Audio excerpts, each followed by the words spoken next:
Robots Radio presents... In 1968, director Stanley Kubrick mystified the masses with his seminal sci-fi masterpiece. In 2020, we returned to the Isle of Scotland to visit a familiar friend. The film is 2001, A Space Odyssey. The whiskey is Glenmorangie Quinta Ruban 14. And we'll review them both. This is the Film and Whiskey Podcast.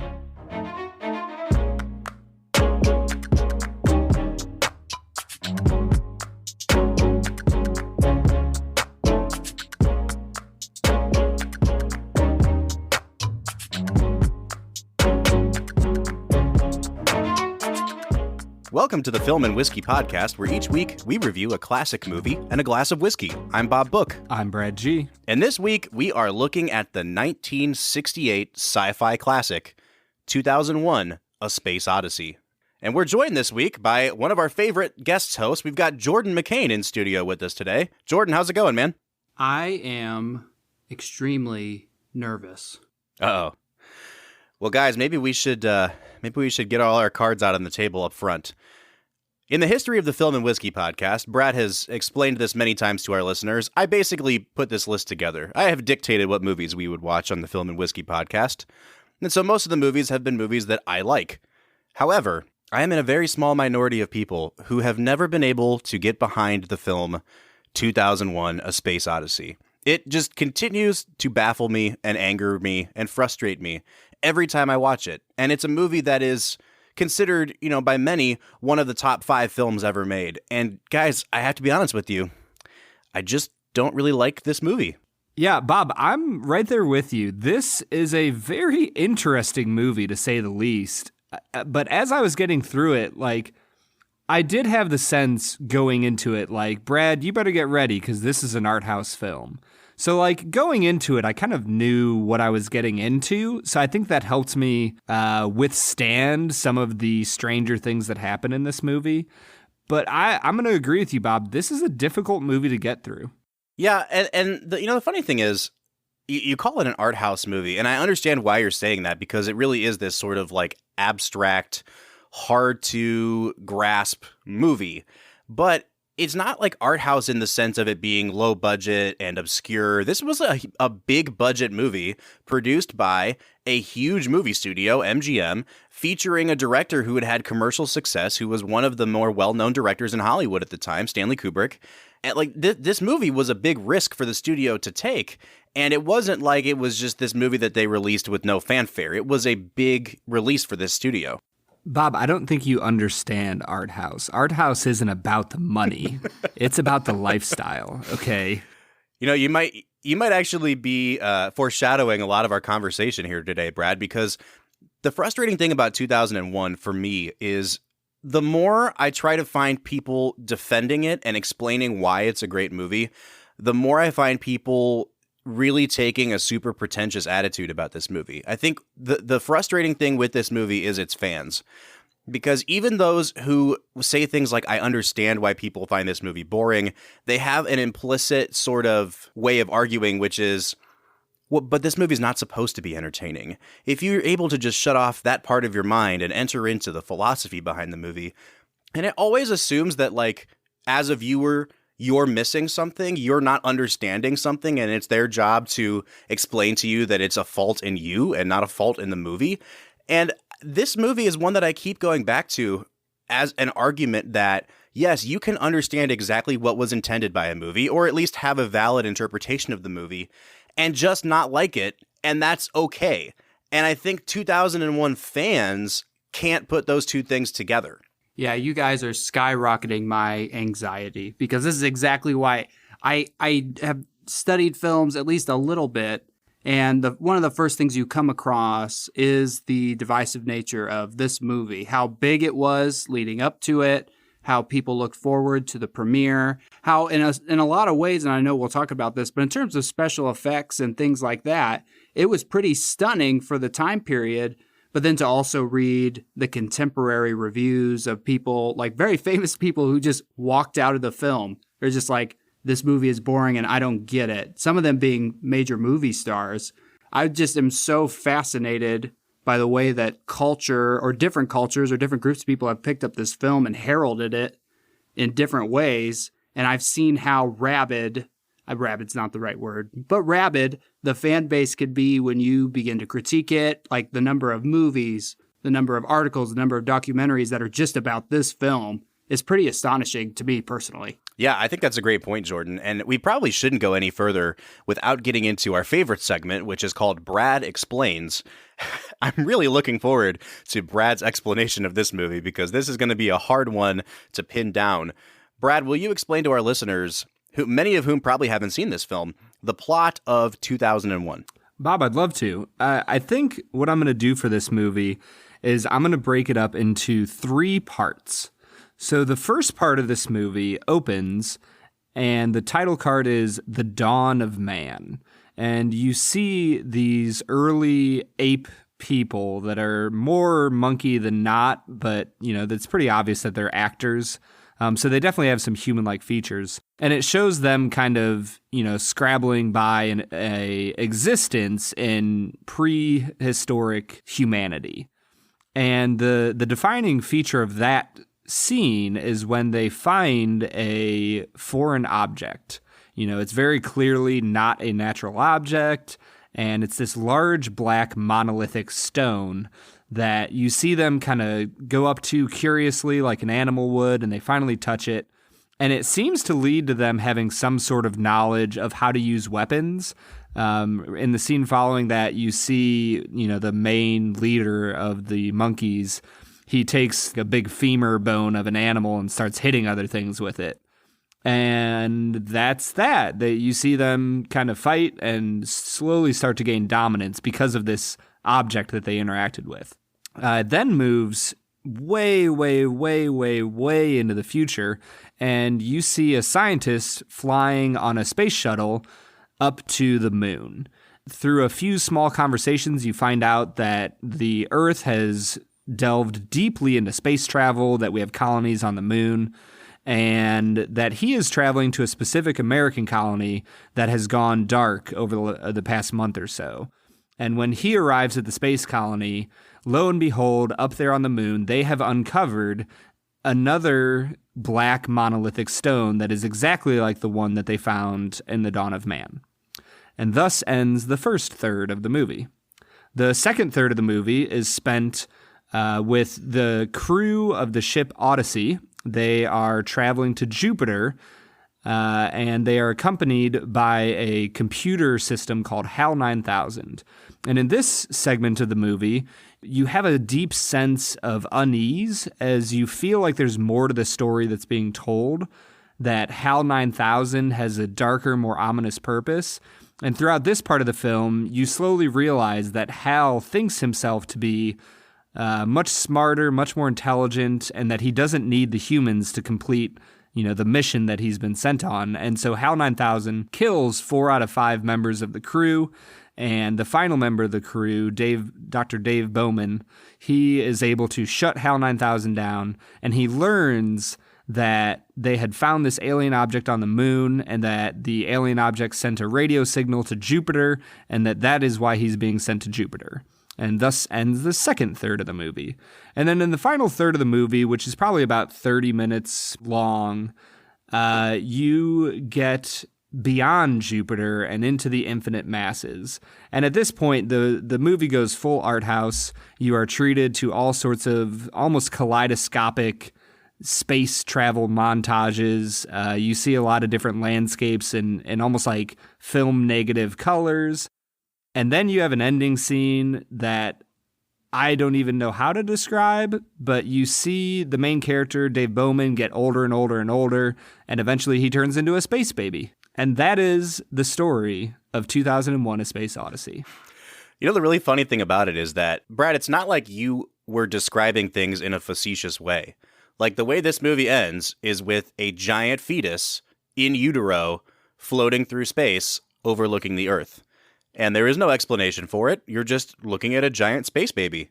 Yeah, I honestly tried to keep that as concise as possible, but that's the movie. I don't really know what to do with it. The 3 parts of the movie, they kind of make sense together, but the third part just gets very trippy very quickly. All right, so guys, we'll put off talking about the really trippy elements of the movie and our analysis of it until later, but I want to focus on some of the technical aspects of the movie. And there's a lot to dive into here because, as Jordan mentioned, the special effects work is next level. I mean, you can really see how the original Star Wars trilogy was influenced by the miniatures in this movie. But we'll get into that in a second. I want to focus on Stanley Kubrick. And Kubrick is, what more can be said about him? He is the snobby cinephile's favorite director. This is a guy whose every directorial decision has had theses and dissertations written about it. There are people who think that this guy thought out everything, from what the certain colors on a carpet in The Shining signified. So we're talking about a person who was super meticulous with everything that he put on screen. And so for me, when I was really frustrated with the movie, it's not because I can blame Kubrick for leaving things out, and if he did leave things out, it's that they were intentional. I want to get your guys' thoughts on Kubrick as a director in this movie, some of the things that he did, maybe with his camera work, and decisions that he made that you guys noticed as you watched the movie. Bob, you forgot to ask me an important question earlier about whether or not I have seen this movie before. And I just want to let you know right now, I had not seen 2001: A Space Odyssey before. And I'm going to be honest with you, I don't know if I've ever seen a Stanley Kubrick film before. Yeah, this is the first Kubrick movie we've watched on the podcast, and I'm sure we'll get into more. Paths of Glory is a masterpiece in my mind. He did Dr. Strangelove, he did A Clockwork Orange, Full Metal Jacket. Some people will remember Eyes Wide Shut from the late 90s. He is a master and a titan of cinema, so we're definitely going to get into watching more Kubrick as we go. Bob, with how much we've been talking about, Stanley Kubrick snobs, I feel like I'm saying his name wrong. I feel like we're going to get angry letters written to us about how it's supposed to be pronounced like Kubrick or something. You know what's really funny is I heard you say Kubrick. I've always said Kubrick, and I didn't listen to any audio samples where he says his own name because we're not the only ones who make that distinction. So maybe we need to do a Twitter poll. Is it Kubrick or is it Kubrick? And we'll just go with whatever the general population says. Yeah, I just feel like either way, I'm in the wrong. That's usually true. Yeah, but as far as 2001 goes, I think that what I noticed most about Kubrick as a director is that he is, you used the word already, he is meticulous about every single shot in this movie, about every single actor that walks on stage. The way that they deliver their lines is always measured. It's always controlled. This movie is one of the most painstakingly crafted films I've ever seen. And I'm going to be honest with you, my emphasis there is on the word pain. This movie is painfully slow at so many points of the film. It's difficult to get through, even with how beautifully done it is. Yeah, I don't consider myself a man of high taste. I'm from Central Indiana, and I... Wow, way to put down your whole region there, dude. But I mean it. I really do. I am alluding to the reality of just I'm a Midwestern guy who's been exposed to a lot of different kinds of art and different forms of culture that I normally wouldn't have just because of my life experience. But I do still... Even though I try to appreciate moments like 2001: A Space Odyssey and the way that art like this is crafted, I do find that even in the minutia of all the details of like what you were saying, well, the Shining's carpet is this color because he was thinking about this. That just ends up being, for me, it just feels like a lot of trivia that you just kind of learn about. And I go, oh, cool, that's pretty neat. But other than that, it doesn't necessarily do a lot more for me. I struggle with movies like that. A Tree of Life felt very similar for me, which I know you guys reviewed earlier in the year, but I just don't always get it. I'm like, oh, cool, it's space and dinosaurs. That's a neat thing right there. I like that. I am really glad that you're mentioning the Tree of Life, though, because I think that at some point it was going to be inevitable for us to have to compare the two. I think when we did the Tree of Life podcast, Brad, if I'm not mistaken, we mentioned 2001 at some point and said that was probably the closest thing I could think of to what the Tree of Life was trying to do. And watching back 2001 now, it's less abstract than the Tree of Life, but it's equally lean on plot, if that makes sense. I don't know, Brad, what are your initial impressions just comparing this to the Tree of Life? Honestly, I think that the big thing about this movie is that you definitely see the 1950s and 60s, fears about the world coming up in the philosophy of the movie, I suppose. Tree of Life is much more interested in telling the story of an individual, of one man's search for purpose in the world, which feels much more like a postmodern, take on things. Whereas Kubrick, while I would describe a lot of the final third of the movie as very postmodern, I think that the questions that he's dealing with are on more of a scale of what will humanity do when, artificial intelligence outpaces us? What are we going to do when we find alien life forms somewhere? So I think that the philosophical questions that the movies are asking are very different. And so it does kind of lean me in a way of saying that they do come across as very different movies to me, even though they have some stylistic similarities.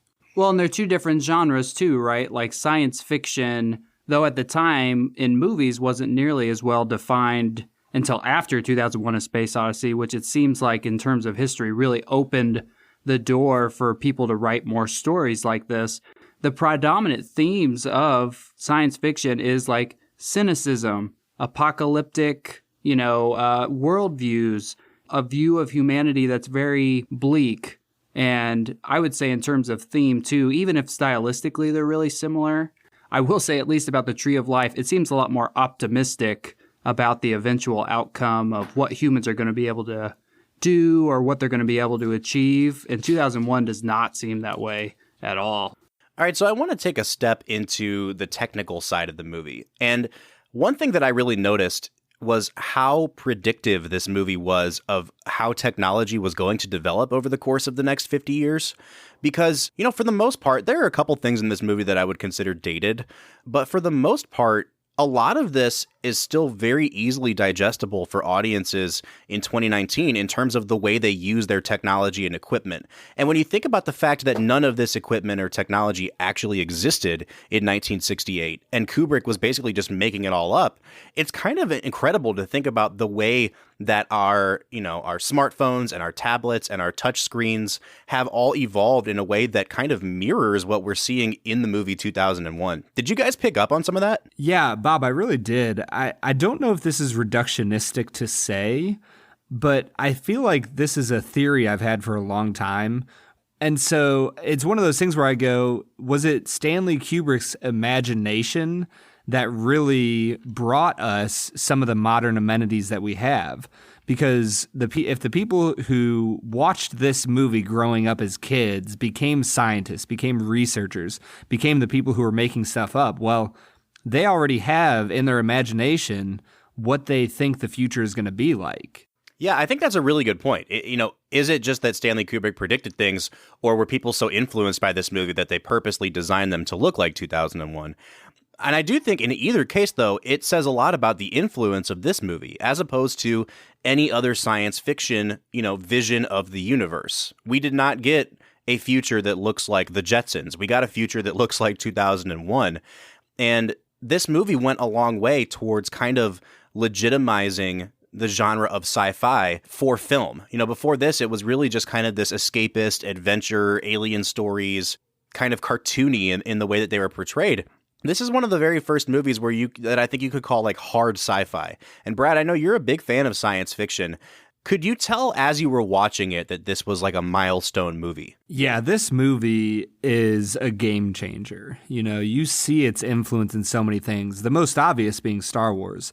Like you said, the miniatures that were made for this movie, for the shots of the spacecraft in space, that was just clearly influential on what Star Wars would become. And honestly, as we're talking about Star Wars, it makes sense to me why Star Wars exploded in popularity if you had something like this to kind of prep the audiences of America for a movie like Star Wars. Because Star Wars has, it has plot, it has action, it has movement. And so it makes sense to me that if you took the elements of 2001 that made it popular, the special effects and the models, and the idea that there's more going on in space than we thought there was. You know, you take all of those core things and then you add action and plot and likable characters onto it. It makes sense that Star Wars was a blockbuster smash hit. I think one thing I was thinking about during the film that just really impressed me, and it always impresses me with older films, though I'm not nearly as acquainted with films made before the 80s than either of you guys are now. It's a simple thought experiment, but when you watch 2001: A Space Odyssey and these four guys are walking on the moon, it really looks like they're walking on the moon, which we're kind of spoiled because we have lived in a world predominantly of CGI where it's like to walk on the moon doesn't feel like that big a deal. But if the three of us with our resources were to say, let's make it look like three people are walking on the moon, but you can't use CGI and you can't be on the moon. You have to really make it look like they are. I find that to be incredible that people did that with just traditional sets. And so I don't know how he did it, but I do think that's incredible. Well, and not only that, but you factor in that this movie was actually made and released before humanity ever actually landed on the moon. And so much of it holds up. Yeah. Like, he was consulting with people like Carl Sagan on, you know, how the physics of this kind of stuff would work in space. And even for somebody as intelligent and brilliant as Carl Sagan, like, we had only really been doing tests in space up to this point. We hadn't sent Apollo 11, you know, to the moon yet. And so it was kind of anybody's guess how a lot of this stuff would work. And Kubrick has crafted a movie that the physics of it still seem pretty sound even 50 years later. Well, I think that the physics of it makes sense because they probably used the same stage when they, you know, made the moon landing, you know, a few years later. Well, and that's how this movie got embroiled in that conspiracy theory. Yeah. Like, Stanley Kubrick invented the moon landing because it was so convincing in 2001. Yeah, I don't want anybody out there to think that I'm a conspiracy theorist. I do think that we actually landed on the moon. But if we didn't, Stanley Kubrick was definitely involved. When we first found it, we thought it might be an outcrop of magnetic rock, but all the geological evidence was against it. And not even a big nickel iron meteorite could produce a field as intense as this. So we decided to have a look. We thought it might be the upper part of some buried structure, so we excavated out on all sides, but unfortunately we didn't find anything else. And what's more, the evidence seems pretty conclusive that it hasn't been covered up by natural erosion or other forces. It seems to have been deliberately buried. Deliberately buried? Deliberately buried. Well, how about a little coffee? Wish the hell we did.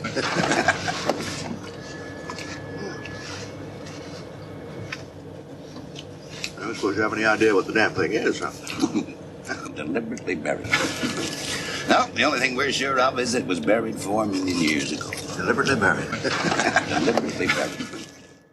A couple other things I want to point out before we go to our break, and they're about Kubrick's filmmaking here. I love the way that he frames a lot of things, and the camera work in this movie is just absolutely gorgeous.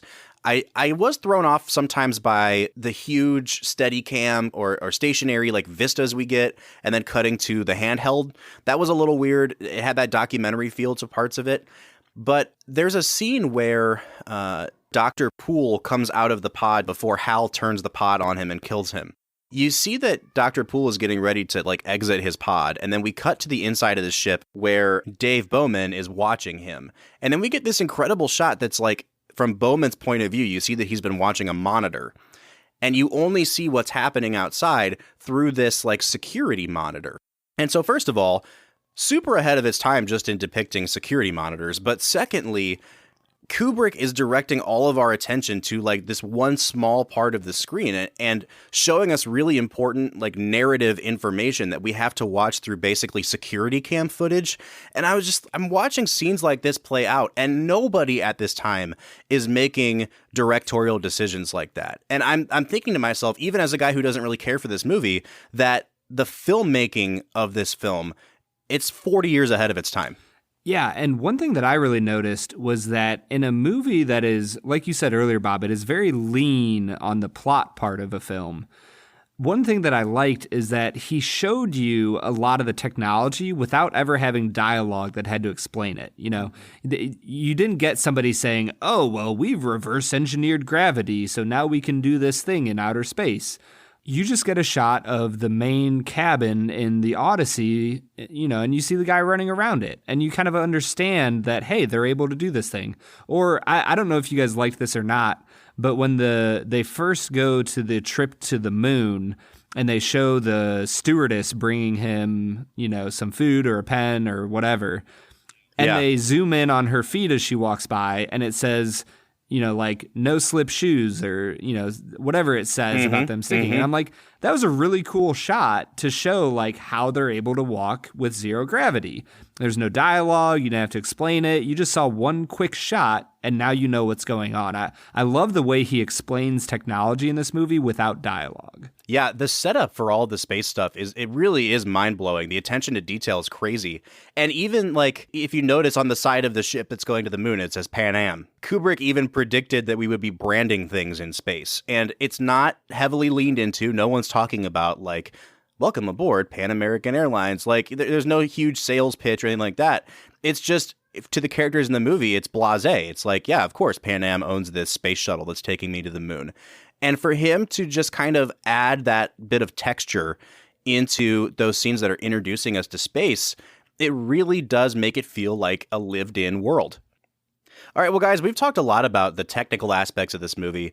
I want to take a break and drink some whiskey so that we can get ourselves in a position to talk about the insanity that is the abstract ending of this film. So what do you say we hit pause here and we try this Glenmorangie Quinta Ruban 14? Bob, I'm so excited for this. I can't wait, man.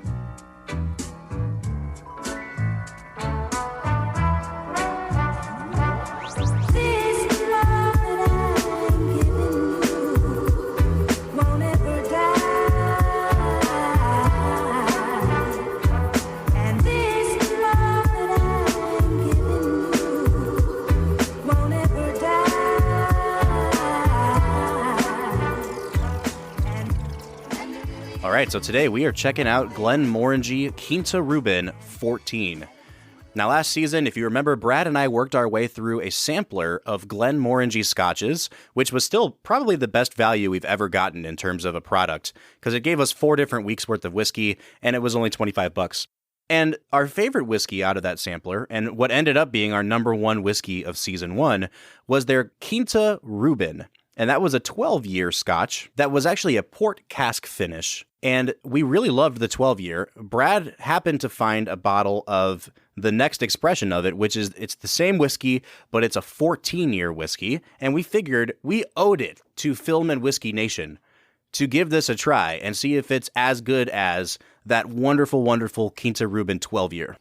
Yeah, you start drinking stuff like this and you begin to understand why people describe scotch as the nectar of the gods. Yeah, this is not a peated scotch. And I think a lot of people who really go in on single malt scotches would probably look down on something like Glenmorangie. I just feel like there's probably some snootiness involved with the way people approach a whiskey like this. But for scotch novices like Brad and me, this was, to my uneducated palate, like the best scotch I had ever had at the time. What are you picking up on the nose of this Glenmorangie Quinta Ruban? Perfection. Yeah, I actually poured mine out a few minutes ago, and I have really, really been waiting patiently to try some of this. But when I first poured it, I noticed a lot of like orange peel, a lot of citrus. It almost smelled kind of like a mandarin orange. And that was something I don't remember getting on the Quinta Ruban 12. But the longer that it sat and kind of mellowed, it just took on those really classic Scotch smells. It's not smoky because it's not peated, but there's a lot of butterscotch on this. And as it sat, it actually developed kind of a caramely smell to it, which I love because it's telling me this is probably going to be a little sweeter. And it's just, I can't wait to try it, Brad. I think if I had to give this nose a score, I'd give it at least an 8. I'm going to go with an 8. Yeah, I'm going to give it an 8 as well. I love the nose on this whiskey. I think that, like you said, there's some caramely butterscotch type notes. I think I just get barely a hint of something floral from it. It's kind of bright and promising. I really love the nose on this whiskey. All right, well, the moment of truth has come. Let's give it a sip.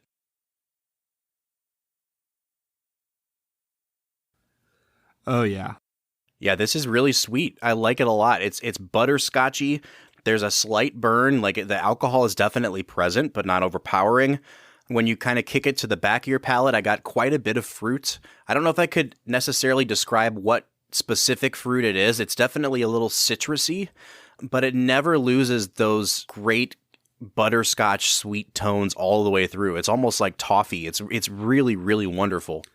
I think what I love about this whiskey so much is that it takes the brightness of an Irish whiskey and it gives it a little bit of extra viscosity.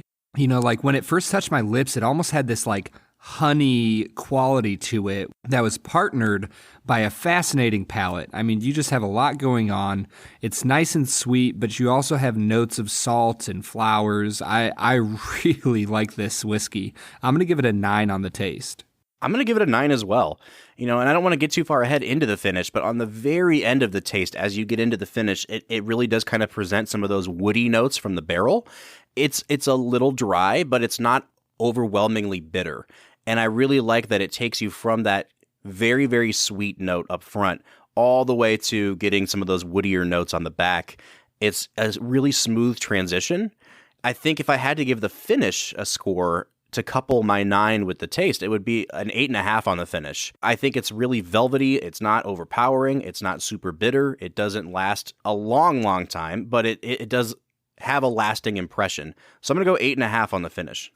Yeah, I'm actually going to go 9.5 on the finish. I love the oakiness paired with the floral notes that I'm getting on the finish. It's smooth. You use the best word, Bob. It's velvety. I really like this finish. Jordan, I'm kind of curious to hear what you're thinking about the whiskey so far. Well, you know, I've only tried a few whiskeys with you guys in this setting, but I would appreciate many of the same things you did. I could smell the citrus. I could definitely taste the caramel and the butterscotch. I really like this a lot better probably than any of the other whiskeys that I've had the chance to try with y'all. And I would say it's way better than that IPA whiskey that we tried when we did Birdman. I like this quite a bit more. All right, so that brings us to overall balance. Now, this is nose, taste, finish all put together. This is an incredibly well-balanced whiskey. I'm going to give it a 9. The only thing that I really regret about this whiskey is that we don't have the 12-year to pair it up next to, because I want to be able to tell if it does have a little bit more character to it. But even just by itself, it's a no-brainer that this is a 9 out of 10 for me on balance. Yeah, I'm actually going to go the full distance and say that this is a 10 out of 10 on balance for me. I don't know if I've seen a whiskey that moves from nose to palate to finish so well. I mean, the things that I expect, I get. It's smooth. It works so well. I love this whiskey. So, I actually did a little bit of digging and found out that the Quinta Ruban 14-year has actually replaced the 12-year in Glenmorangie's lineup. It is no longer a 12 and a 14. They're calling it the extra matured collection now. So I believe the La Santa and the Nectar d'Or also have a higher age statement now. But this is really good news because I was looking up Quinta Ruban on the Ohio Liquor website. You guys know that we're located here in Ohio. And in the state of Ohio, a fifth of Glenmorangie Quinta Ruban 14 will set you back $49.99. So only $50 for this. I was expecting quite a bit more, and I was also expecting to have to track down, you know, a higher price point on this for a 14-year.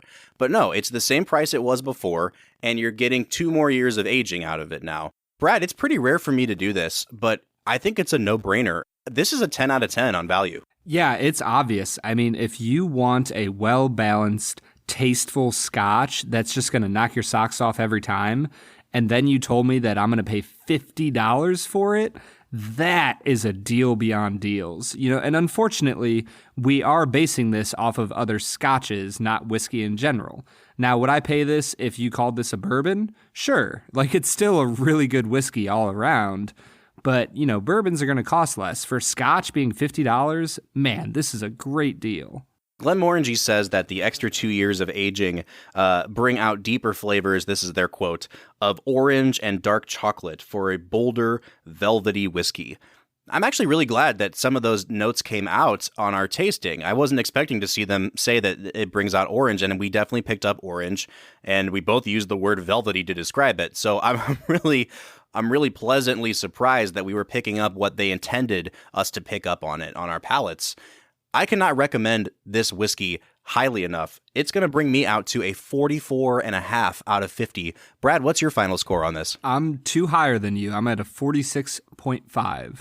So we are at a 45.5 or a 91 out of 100. This is our new high score in the history of the Film and Whiskey podcast. Bob, I have been looking forward to this day for so long. You know, I opened this bottle a while back and shared it with a friend, and I was just blown away with how good it is. And I'm very sad to tell you that I'm close to the end of the bottle. I probably only have 2 glasses of it left. But honestly, this is one of those rare instances where I will probably go out on my own and buy another bottle of it. I can't not have it on my shelf. The thing I love about this is that it's not a super challenging whiskey. Like, I'm not going to reach for something like this if I want a barrel-proof bourbon. You know, on nights where I want barrel-proof, I want something that I'm going to have to sip really slowly, that's going to fight back a little bit. This is kind of an easy sipper. It's something I could drink. You know, I drank it while watching 2001 last night. And at the same time, I think it's incredibly well balanced. There is some alcohol present. It's not like it's watery. This isn't just an 80 proof whiskey. This is something that has a really full-bodied palate to it. You do get the alcohol on it, and it's just a rewarding experience no matter what kind of whiskey drinking mood you're in. Yeah, I mean, this Quinta Ruban clocks in at 92 proof. It's that perfect balance of the Kentucky hug and flavor that you would expect from a high-end scotch. And like we said, you only got to pay $50 for it. So, Bob, as much as I think we could continue talking about Quinta Ruban for the rest of the night, we probably owe it to our listeners to get back into Kubrick's masterpiece. Let's keep talking about 2001.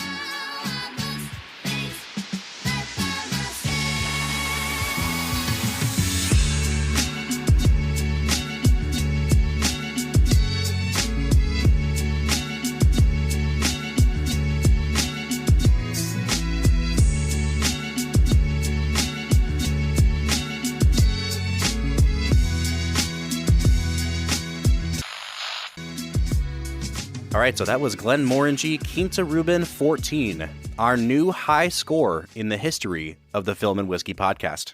But it's time for us to get back into talking about 2001. And Brad, this is a movie that starts out with people in ape outfits and doesn't spend a lot of time with its human characters. There's really only a few individuals in this movie that have dialogue, but I think we would be remiss to not talk about the characters in this film. Did you find any of the performances compelling, Brad, and would you call any of them out individually? Yeah, Bob, I really, out of all the performances in this movie, I really loved Keir Dullea as Dave Bowman. I think he just had a presence about him that simultaneously felt somewhat cold and calm and collected, and yet he was able to convey an intensity with his eyes, with the way he moves on screen. I really enjoyed him a lot. You know, what did you guys think about him? You know, this is maybe the only thing that Kubrick intended for us to get that I really feel like I got was I did not find anything exceptional necessarily about any of the human actors or the characters that they portrayed. If you had told me that one of those two doctors, Bowman or Poole, was the same doctor in the middle of the movie, I would have believed you because I could barely tell them apart in terms of just how they acted or their mannerisms. But it was so obvious that the star of the show is Hal, the AI. He, with a monotone voice, seems to elicit more emotion and express more feeling than any of the other characters combined. I just was kind of blown away by that, and that's something that I would guess was intentional for the film. I think that is a really good observation, Jordan. Kubrick was known for being the kind of director who would do 50, 60, 70 takes of something until it got absolutely perfect in his eyes. So the performances in this movie are definitely intentionally put that way by Kubrick. And I think you're right. There's something about the humans in this movie that it comes across as very cold. There's lots of silence in between their lines of dialogue. And I think that is intentional. With these two guys on the ship to Jupiter, I think it's because Kubrick's trying to get us used to the fact that they're on this months and months long mission where there's really not much to do. And with the, I can't remember his name, but the guy who is on the way to the moon to give his briefing on what the next stage of the mission is going to be, he comes across a little more like, cynical and joking about stuff. And I think it's because he's so used to taking that trip to the moon. All of the characters in this movie really seem to play their part to get the point across about what Kubrick's trying to say about space travel. On the one end, you have like the everyday commercial flight to the moon. On the other, you have two guys in the big void of space who have nothing to talk about because they're on a months-long mission to Jupiter. Yeah, I was glad you brought up William Sylvester. He, to me, came across as not sleazy, but kind of this like charming type of personality. Honestly, he kind of reminded me of like a precursor to a George Clooney type of role. I thought he was really interesting, even though he was only on screen for a little bit of time. But like Jordan said, I think the real star of this show is HAL 9000, even though I get the feeling from Kubrick's, cinematography that I don't know if he meant for HAL to be such a huge part of the movie. Honestly, from the moment where he's introduced to the time where they shut him down, it doesn't feel like he's on screen for a ton of the movie if you look at just overall percent of the movie. And yet, I feel like he's probably the most enduring impact. When you look at popular culture, you see references to him all the time. One of my favorite video games that I've ever played in my life is a series called Portal. And in those games, you have this heartless, AI system putting you through a series of tests that feels very similar to HAL. When you look at even a pop culture movie like WALL-E, made by Pixar, in that movie, they have a million references to 2001: A Space Odyssey, and they are also attacked, in a sense, by a rogue AI who thinks that he knows what's best for them. So, HAL seems to be the most enduring performance from this movie.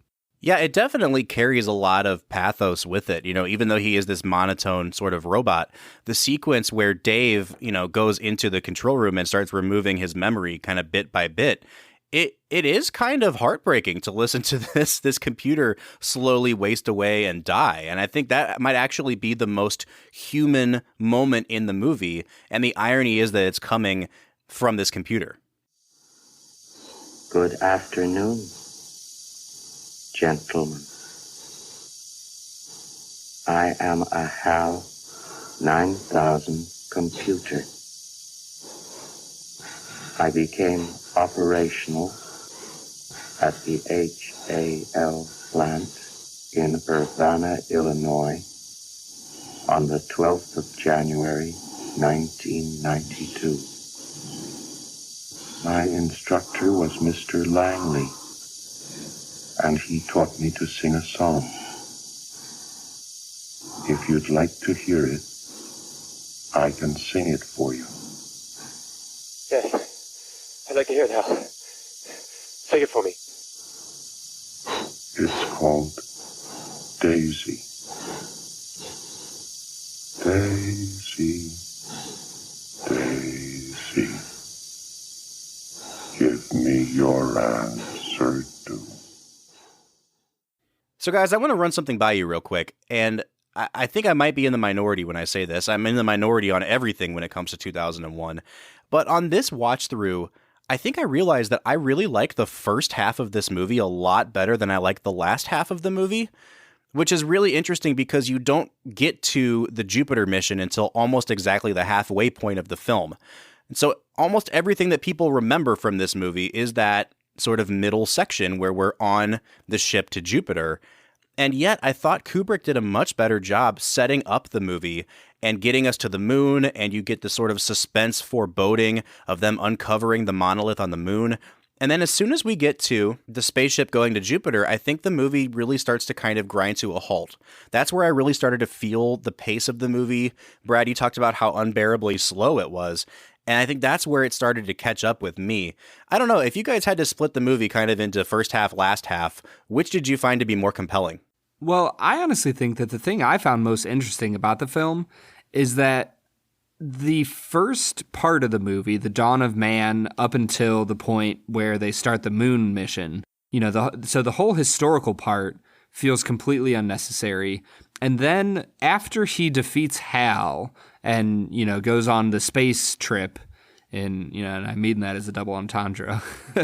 The film that's in between that, from the moon to the Jupiter mission, that feels like it should be one movie on its own. And Absolutely. And that opening sequence and the ending sequence just feel like weird things to tack onto the movie. It doesn't make any sense. And I actually, for some reason, I found it more compelling to watch that movie, Brad, the second movie, not the movie with the astronauts on the ship, because I've read enough about the interpretations of this movie now, and we're going to get into this in a minute, to understand what each section is supposed to be saying. And like we've already alluded to, you get the prologue where the apes discover the monolith and it leaps them forward into the next evolutionary sort of eon. And we go to space, and it ends with humans getting to the moon and then finding another monolith that leaps them forward to the next eon of space exploration. And then what we get on the trip to Jupiter kind of seems like a complete detour from the point the movie is trying to make, which is watching man evolve, which we come back to at the end of the movie. But it seems like this really weird diversion to go into this story about these two astronauts and Hal. And I've really struggled to understand what purpose Hal serves to this story. It's like this, it's its own little suspense movie where you have a rogue AI. And I've seen a lot of articles and theses where people are trying to link Hal to the movie thematically and portray him kind of as a symbol of man's misuse of its tools, linking it back to what the apes did with the bones. But I have to be honest with you, I didn't find that middle section of the movie to have a strong enough connection with the rest of the film to really merit being there. Even though that's kind of the most entertaining part of the movie, if that makes sense. Yeah, the evolutionary leaps don't seem quite the same, unless I guess you consider the AI or Al's aspect of it to be as sentient as a human. I suppose you could then argue that the leap that the monolith helps humans leap to is the creation of another being, which had never before been done, which is pretty spectacular. But again, I'm going to use the word spoiled. We talk about AI so much in the 2019, 2020 world that it just might not be spectacular enough for us to see how those two things pair with one another in terms of, man, having AI in their mind was going to be similar to apes developing and using tools back, in the prehistory of man. And I just wonder if maybe we missed that contextually because we're way past 2001. We're not even close to that anymore, really. So I did a little bit of research, and Arthur C. Clarke, who is credited as the author of the book 2001, was basically working on the book in tandem with Kubrick while they were writing the screenplay for the movie. So in a way, the book informs the movie informs the book. It's this really weird dynamic. But in the book, I guess they make it much more explicit that the reason that Hal goes haywire is because Hal understands that he has to lie to the astronauts about the purpose of their mission.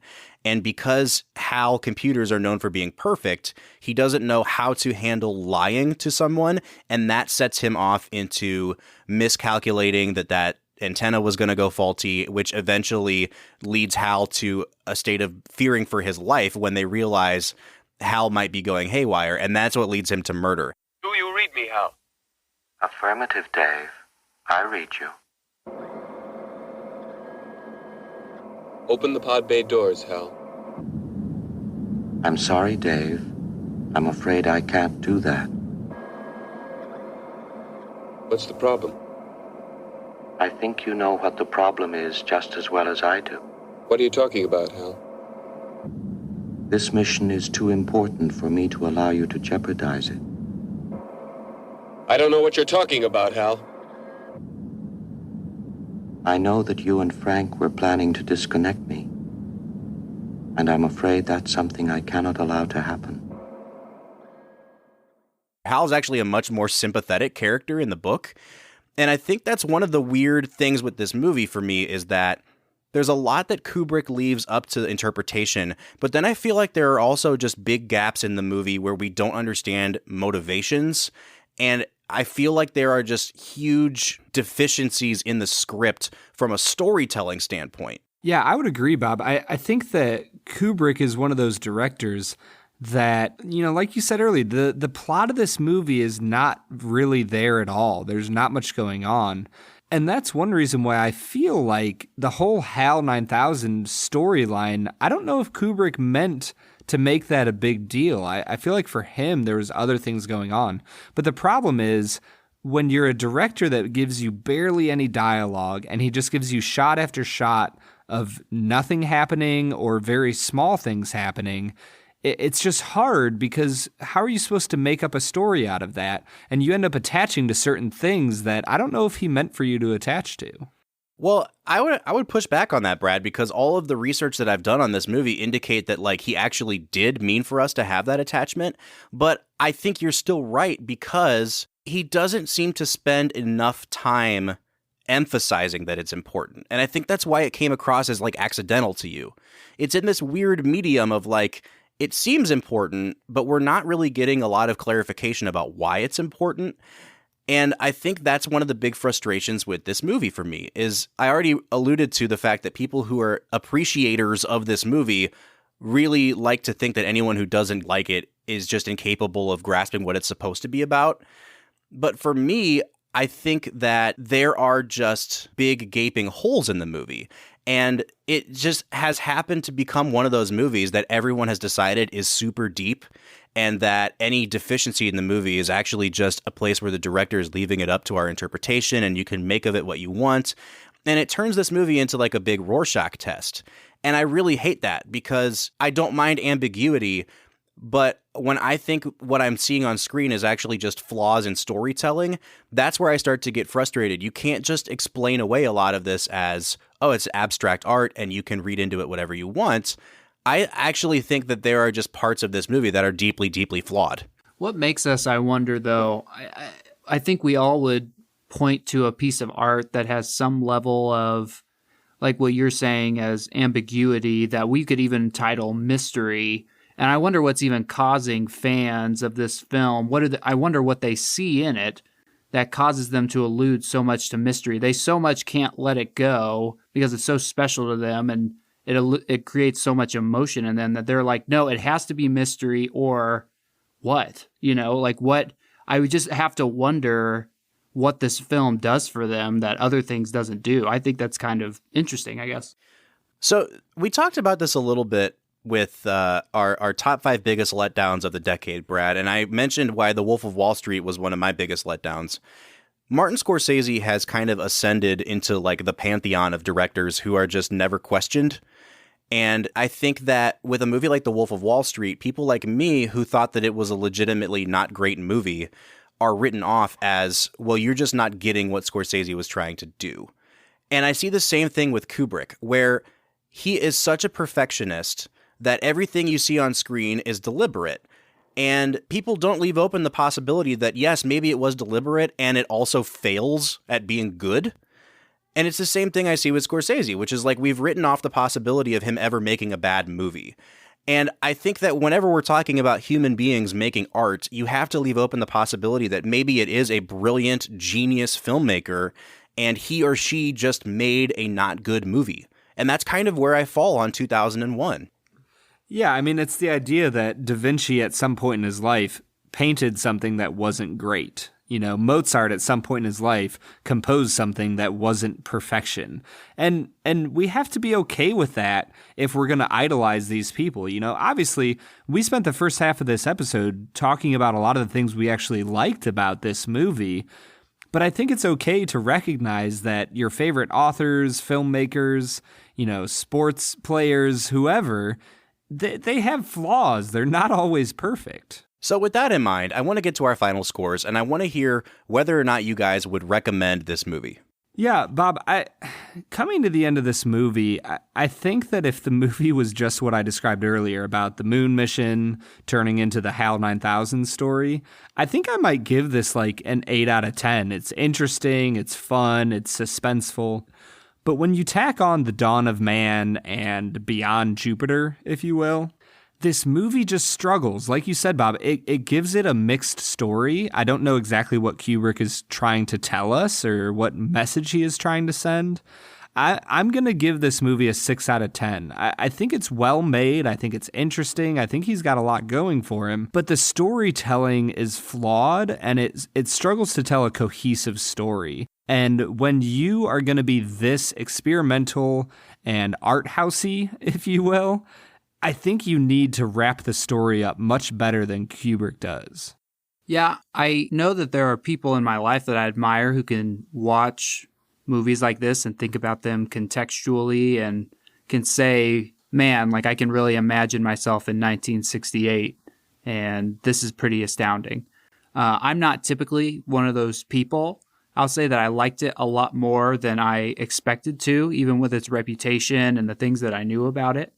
I'd really like to give it around like a 5 out of 10. There are people that I would suggest watch this movie because of their love for movies or love for this kind of movie. But I just think movie making has come so far since that time, and I can appreciate it for what it did. But there are movies that I just like a lot more. I'm also going to give this movie a 6 out of 10. And it's one of those movies that I kind of avoid talking about because a lot of people, especially people that would call themselves quote unquote cinephiles, hold this movie up kind of like alongside Citizen Kane as potentially the greatest film of all time. And when you say you don't like 2001, you automatically disqualify yourself from conversations with those people. But I think the point of this podcast, whether we're talking about whiskey or movies, is you can't let yourself be swayed. I think that's why we talk about the value score on our whiskeys. That's why we give movie scores at the end of this episode, because this is a movie that has such a reputation that I feel like people can get bullied into saying they appreciate it, even if they don't. I appreciate what this movie did for cinema. You know, we talked about all the technical brilliance of it. Kubrick is obviously a genius, and there's genius elements to this movie. It just doesn't work for me, and it never has, and it leaves me cold every time I see it. So for me, it's only a 6 out of 10. Do I recommend it? Yes, I do, because I'm clearly in the minority. I think people get something out of this movie that just it's never given to me, but it's essential viewing for any lover of movies, of cinema, because of its reputation. And who knows, you may watch this and come out with a completely different opinion than Brad or I have. Brad, would you recommend this movie? I think I'd be along the same vein as Jordan. If you would consider yourself a cinephile, a lover of movies, that you just are interested in the history of cinema, like, yes, go watch this movie. It changed the way things were done. But if you're just the average moviegoer who enjoys, whatever movie comes out, I might say take a pass on it. It's not necessarily the greatest thing, since sliced bread. Well, there you have it. Our scores on 2001: A Space Odyssey. But we want to know what you think. So please get on social media. You can find us on Facebook, Twitter, or Instagram at Film Whiskey with an E. Or you can give us a call. If you want to leave us a voicemail telling us what you think about 2001: A Space Odyssey, our phone number is 216-800-5923. Once again, number is 216-800-5923. Next week, we'll be back talking about Sofia Coppola's masterpiece, Lost in Translation. For the Film and Whiskey Podcast, I'm Bob Book. I'm Brad G. And I'm Jordan McCain. We'll see you next time.